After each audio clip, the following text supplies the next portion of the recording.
দর্শক আপনারা দেখতে পাচ্ছেন এখানে আমার হাতে একটা চিচ্চড়ি গাছ আছে।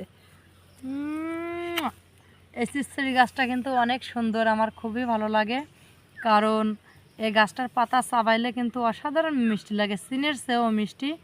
তো একবার যদি কেউ গাল দিয়ে চাবাই থাকে তার গাল সারাটা দিন ওইভাবে মিষ্টি হয়ে থাকবে।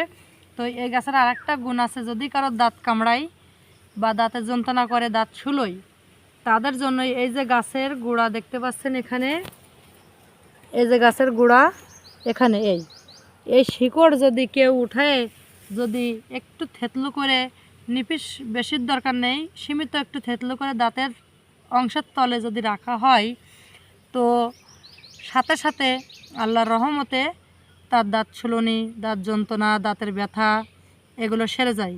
তো আমি নিজে প্রমাণ, আমার একটা দাঁত যন্ত্রণা করতো, আমি নিজে দিয়েছি বা নিজে খেয়ে